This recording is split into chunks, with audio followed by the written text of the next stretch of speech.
What's up, everybody? What's up? It's Tyren Johnson. I'm back with another episode of the Tyren Johnson Show. It's been a while. It's been a long time since I've put out some content, since I've done a lot of stuff, man. As you can see, I'm in the hotel right now. I'm back in the States. I'm in Houston. But yeah, I had to shut down the podcast for a while because I had to get myself back together because the way the season ended, I didn't really like it, and I didn't want to speak on camera. I didn't want to do much because emotionally I wasn't in a good place. You know, I just felt like I dedicated myself and committed myself, and it was almost like it was a waste of time. But it is what it is, man. We back with the Tyren Johnson Show. We back with another episode, and today's topic, we're actually talking about controlling your emotions, right? If I was better at controlling my emotions, I think I would have just appreciated a lot of the positives that happened.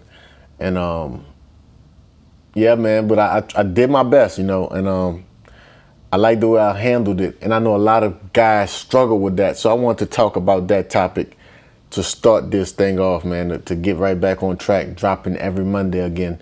So yeah, today's topic is going to be about controlling your emotions. So when we talk about mental toughness, man, I'm talking about you got to be tough when it's tough. You got to be even keel when it's not going your way. When you looking at a situation and you don't know how you're going to make it out this situation, that's when you got to remain tough. And one thing I do is when I'm playing, I always talk about this. I try not to get too high and I try not to get too low, right? So when the game's going on, you'll see me in the third quarter and everyone's like, man, you ain't really scoring today and you still here, right? That's what I've learned, is to never get too excited. It's been some game where I've scored like 15 points in the first quarter and ended with 17 points. So I try my best to stay even keeled the whole time, be mentally tough, controlling my emotions, because I got so excited that I burnt myself out. And it's also been some time where I've scored 2 points in the first half and my emotions got the best of me and I finished with 4 points in the game. And you have to really pick your battles, right? But when it comes down to your emotions, you can't pick your battles. You have to be tough. You have to control your emotions every time, because there has been some times where I've had 2 points. I've had a positive attitude, control my emotions, and some kind of way the ball just starts to fall in my hands, right? I start getting cuts. I start getting layups. I start getting wide open shots. And at the end of the night, you know, I end up with 15 points. And this can go with your job. This can go in life too. You never know when opportunity is going to come. The thing is, when that opportunity comes, is you ready or not? That's the most important thing. So let's understand where the emotional triggers come from, right? Let's talk about one. Let's talk about in modern day sports and modern day life. You know, everyone has an opinion. You have Twitter, you have Instagram, Facebook, you have all of these social platforms where people are leaving their opinions of you. Right? If you make yourself open to the public, you letting these people into your personal space. These people have access to communicate with you. And what has happened is there's a lot of trolls, right? And you got to know how to deal with trolls. You got to think, bro. You got a person that is insecure, they have no ambitions in life. This person is pretty much a loser. Any person that don't have a picture on their profile, that don't have any posts, that where you can't troll them back or you can't criticize them back, these people are losers. So why would you let that person affect who you are as a player? Right? I've caught myself. You see, my friends see everything. If my friends don't see it, my family members will see it. You got these Facebook pages that these teams have. I see all the comments, right? And you'll see comments like, he's old. I averaged damn near 12 points a game this year, right? I played every game this year. No injuries. So like, that person is just stupid, right? They'll say he's slow. Well, I played 3 positions this year. I played small forward, power forward, and I played like a month and a half at center position. So like you don't, like these type of people, you don't go back and forth with, right? These type of people you don't go back and forth with. Some people say like, re-sign him, or no, don't sign him. And I'm like, you can't let these people dictate who you are, because I feel I had a pretty solid season, right? And but what you got to understand is that's about 4 or 5 people commenting. When I'm in a gym and I hear the people appreciate me, when I walk around and I give the hugs and I sign the autographs and I speak to people individually, it's a difference, right? So what you don't understand is there's more love than there is hate. Don't let the 3 ignorant people in the comments change your perspective or your perception of a club because of those 3 ignorant comments. I've seen guys want to leave because they feel like people were criticizing them. Bro, you get way more love than those 3 people, right? And another thing, keep your family members in check. Don't have your family members in the Facebook comments going back and forth with trolls, because it's a losing game in the end. You'll never win, right? But you got to control your emotions. You know what? I listen to trolls sometimes, and sometimes I have very deep conversations with them, and I ask them, like, why do you feel this way? Because I'm emotionally stable, right? Does it get to me sometimes? Yes. But the reality of the situation is that I've been a pro for 15 years, and I've been solid everywhere I've been. And for someone to try to knock me down because they're just ignorant, it ain't happening. It ain't happening. I got thrown in my face about the Mike Scott situation all year. I was thrown in my face about you being too old. I was thrown in my face about you're a second division. Like, all of this, I just take, right? Because at the end of the day, I have to do my job. I have to do my job, and I have to do my job well. And I think I did that, right? But if I didn't control my emotions, man, it could have been a real stressful season for me. And I got through it. And that's what you got to do as a player. You got to find the positives in everything. What the positives really is showing up every day to work and get it in. Giving your best effort on a daily basis. I try not to miss practices. I try not to miss games. I make my own scouting reports. Like, just going the extra mile to be a solid player. You got to control your emotions. You also have to control your emotions when you're getting criticism from your coaches. I've said this in one of my podcasts before, that my GM from my last team, he criticized me like I was a dog, right? We would spend 2-3 hours, and we would just look at me, look at my emotions, look at my body language. We would look at the shot selection. We would look at me missing passes. All of these things, man, I disagreed with him a lot of the times. But he disagreed with me. But we were 2 mature individuals, and we were able to put our pride and ego aside to help each other. And what we did in Blue Eye was amazing, and I think it was in part due to the fact that me and him had those conversations. Me and the coach could have had those conversations. Me and the assistant coach had those conversations. They had the freedom to criticize me because I gave them that freedom. Me and the assistant coach, he was like my uncle. So he wouldn't sugarcoat anything with me. And if you know my last coach, Mr. Hay, he ain't sugarcoating nothing with nobody. But it's just good when you have an environment where everybody's trying to get better and everybody's honest, right? You got to control yourself, man, whenever your coaches are. Then I don't think most coaches are really out to get you, because that coach have to win too. So I don't think it's any personal vendetta. Now, sometimes it is. I won't minimize that. But for the most part, most coaches are just tired that you can't do what they're asking you to do. So if you can't do that, you need to be communicating with them as much as possible so that you can do what they're asking you to do. You got to control your emotions with your teammates. Because this is a team sport. If you're in corporate America, it's a team game. It's a team business. Like, if you don't have your teammates, you don't have nothing. So I know a lot of talented guys that think that, I don't need to be a good teammate because my talent will override my attitude. And it's just not going to work. When guys stop passing you the ball, when guys stop helping you up whenever you get pushed down, when guys stop setting screens for you, it gets tough, man, because you end up starting to play 8-on-1. You got the 5 from the other team, and you got the 3 teammates that you done pissed off that's going against you. And you're not going to win that battle. You're not going to win that fight. So you got to really know how to control your emotions with your teammate, even though you may disagree. I've had teammates hated on me. A lot of teammates get very, very insecure when I step in the locker room, because as soon as I step in the locker room, you're going to get the leadership effect.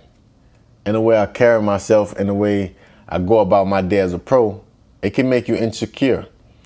So what I've done is I've always tried to find ways to work with those type of people, because that's not my intention. That's just who I am. I make them pay for a living, right?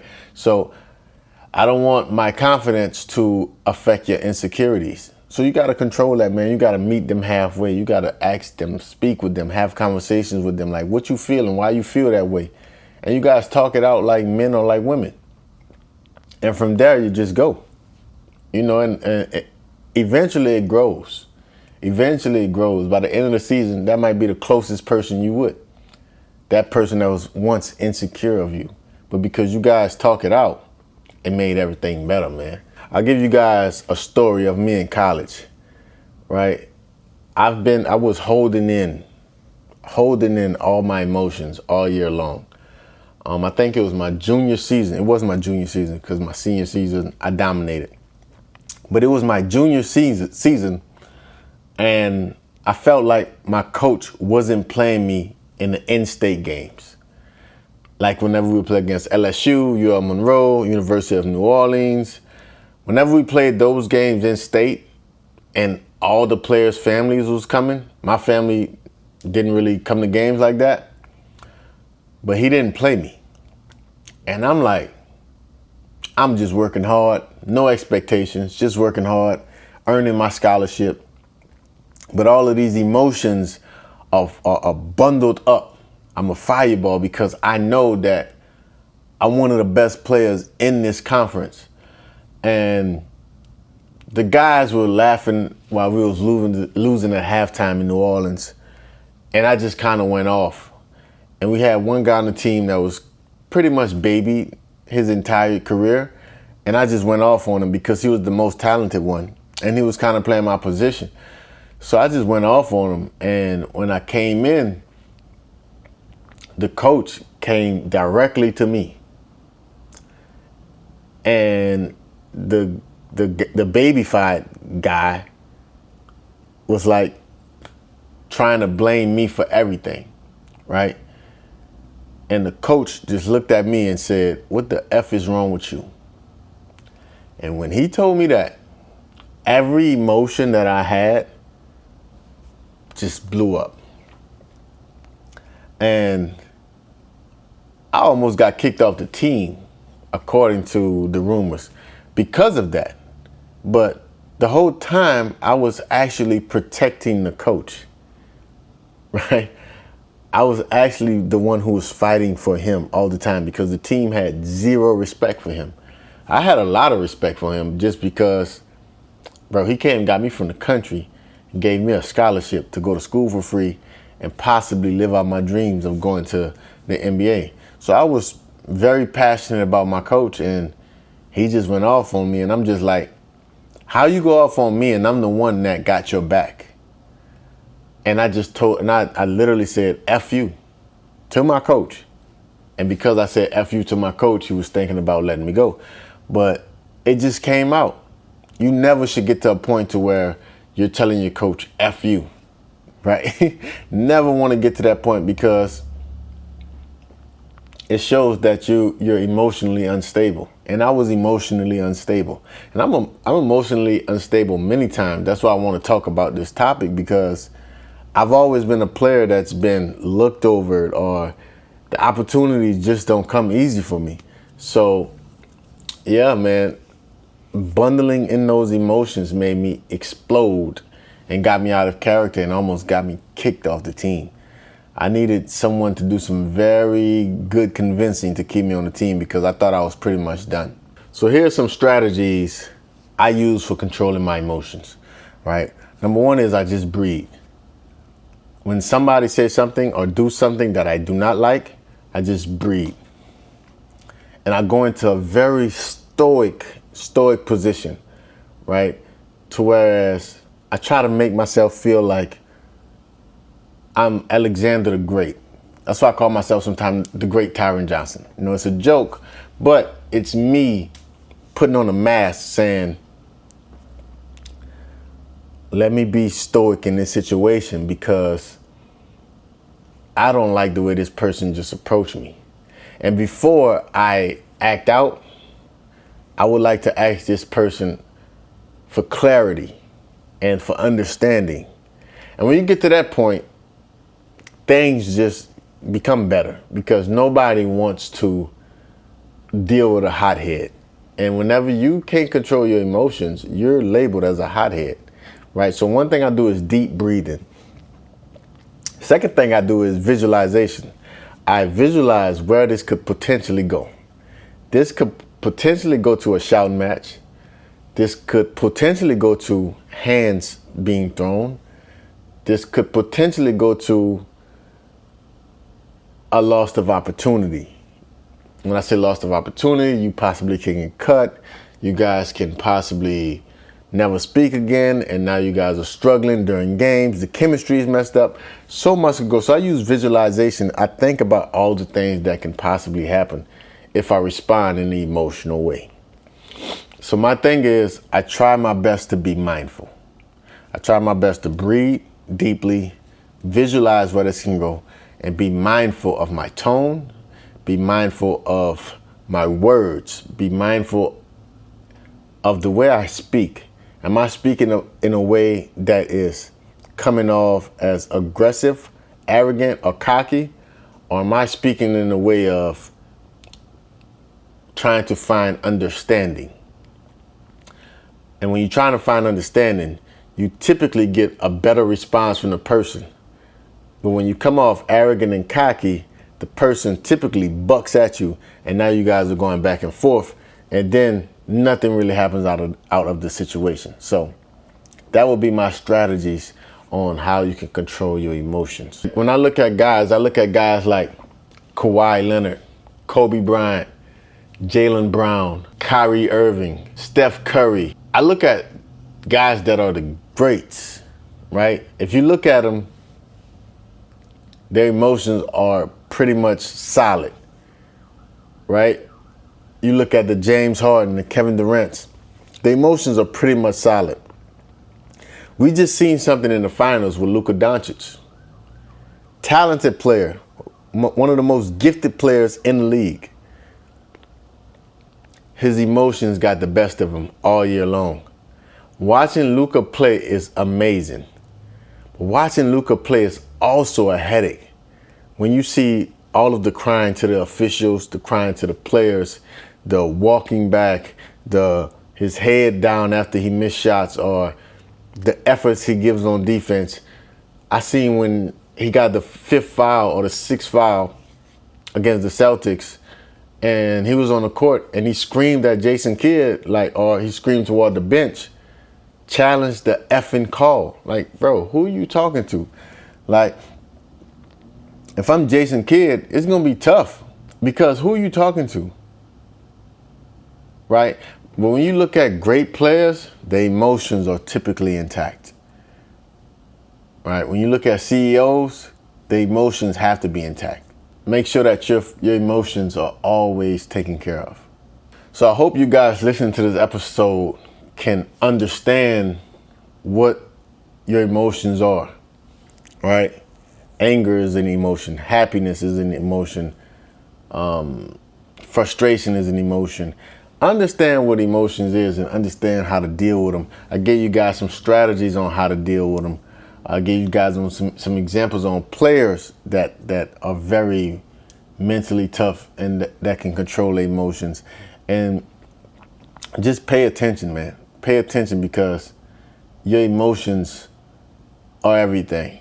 It can make you do some things. A lot of killers, a lot of crimes, you go talk to people in jail, a lot of people say that they emotionally reacted. And they're doing time in a cell because they reacted emotionally. You don't want to be that person. So if you like this video, please hit the like button, subscribe to the channel, tell a friend to tell a friend. Remember, every day, make them pay so that one day you can live a truth life. I'm out.